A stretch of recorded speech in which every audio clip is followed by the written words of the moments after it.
Hello friends, my name's TheRealEmile and welcome back to Forza Motorsport 5. In today's video we are going to be throwing some more cars around the Top Gear test track. Now if you didn't see my last video, what I did is I took 6 cars and threw them all around the Top Gear test track to get them to set lap times.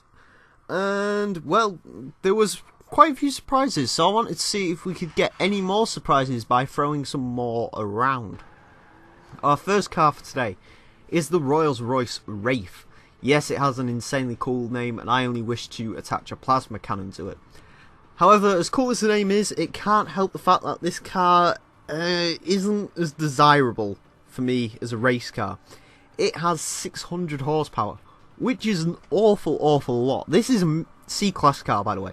It is the top of C-Class, but it is a C-Class car. That's insane for a C-Class car. However, of course, that had to come with some drawback. And the drawback is, well, this is a heavy car. This weighs about 6,500 pounds, which is an awful lot. That's more than most of the SUVs in this game. That's an insane amount of weight. There's also rear wheel drive, which means, yeah, it's going to be a bit sideways.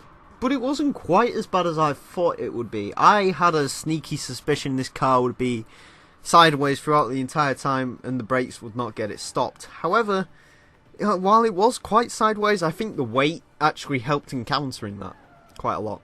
And the brakes were a lot better than I was expecting from this. The brakes actually are not bad at all.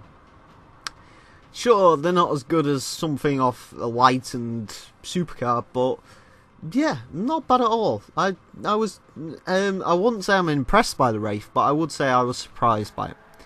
Next up we have the BMW M5 F10. Now yesterday we threw around a Camaro ZL1 and that set an insanely quick lap time. It was 2.5 seconds off of a Ferrari 458. Yeah, it was very quick, so I kind of wanted to see what a normal B-Class car would do. This is about as normal B-Class as you can get. This has 552 horsepower, it weighs about 3,000 to 4,000 pounds. I can't quite remember the exact figure. And yeah, it's got rear wheel drive as well, so a bit less power than the Wraith, but a lot less weight than the Wraith. And I've got to say, it was pretty good to drive this.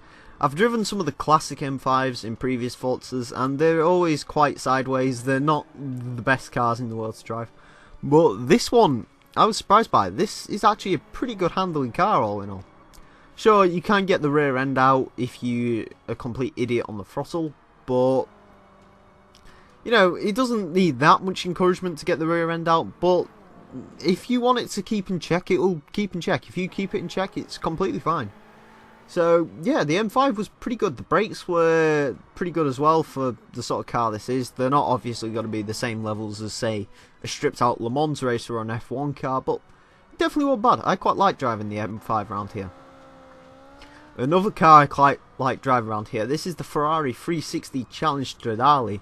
I wanted to see what this could do against the likes of the Ferrari 458. We were surprised by the Camaro yesterday because that has quite a good amount of handling grip.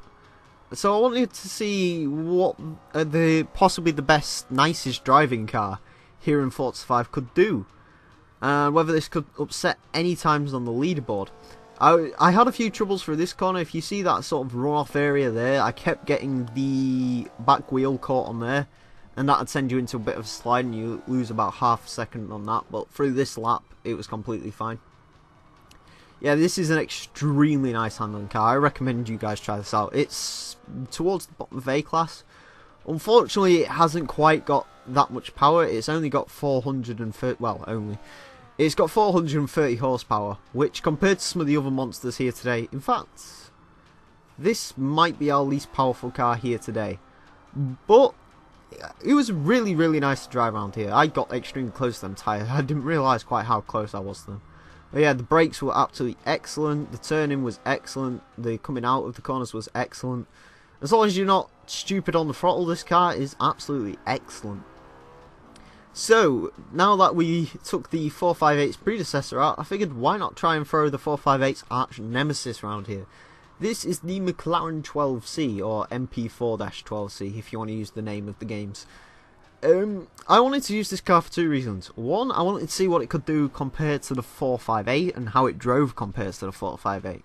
And I also wanted to use this because around the real life Top Gear track, this thing is absolutely insanely quick. I believe this is posted a time around the 117s. It's phenomenal, this car around the actual track. So I wanted to see what it'd be like today. And to be honest with you, it drove a lot like the 458 without all the leery sideways action. The rear end was fine in this one. Sure, you can get it sideways a little bit, but it was nowhere near as bad as the 458. Through here, I didn't slide it out like I had done in the 458. It was fine. Of course, there's a bit of smoke on the exit there, and that's just because I'm trying to aim it towards the tyres and then to aim it out again. Yeah, you have to start corner the follow through a little bit oddly, but no. Second to last corner, not a problem at all. The brakes are about as good as they are on the 458, which is to say they're pretty good. And across the line for that. So on to, we've had three cars that I've quite liked driving, so we may as well have one that I didn't. This is the Hennessy Venom GT. Now I was looking through cars that could possibly pip the Veyron, and this came to mind. It's a hypercar like the Veyron. It's got 1200 horsepower like the Veyron. The only difference is the Veyron weighs about 2 tons. This weighs as much as a Ford Fiesta. This also only puts its power through the rear wheels and not through all four. So as you can imagine, it's absolutely terrifying. 1200 horsepower through the rear wheels, simply put, does not work on any level. Sure, this car is insanely quick, but you have to be so careful on the throttle, especially through there. Usually I drop the cars down to first gear to get around there. In this, I was in third. To launch it off the line, I almost had to jump into fourth gear instantly. It's that bad. Through here, you're doing about 80. This car, if you pushed it, you could easily do 130 through there, but there's no way you're not going on the grass. Down here, you could get about 160 on it, but you had to be so careful on the brakes as well. It's not like the Veyron, which didn't have any brakes. This is just doesn't feel like it has good brakes because it's so ludicrously fast, the Veyron. The Venom. It's not a very nice car to drive around here, unfortunately. So I wanted to try the McLaren P1 instead. Now, I wanted to try this, again, for two reasons. One, to see if this could beat the Veyron, and two, because this hasn't actually been around the Top Gear track yet. They were on about hot lapping it, but unfortunately, Top Gear sort of looks like it's over now, so I don't think we'll ever get to see the P1 versus the LaFerrari versus the 918, so yeah, I figured I'd throw it around and see what it could do. Now, this car to drive is pretty good, darn good actually. It's got 903 horsepower. It's going through the rear wheels again, which sounds like a lot, but the P1 manages to control it fairly well. You have to be quite careful, otherwise you'll end up with something like that happening. But yeah, the P1 was pretty good.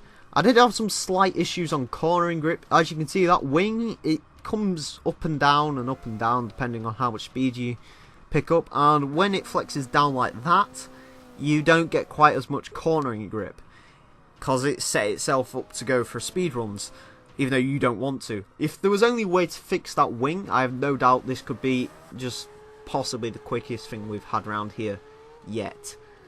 Next up, I wanted to try the LaFerrari, again another hybrid hypercar. That rolls off the tongue so easily. Yeah, this one has a bit more power than the P1. This has 47 more horsepower, which is almost as much as I've got in my real life car.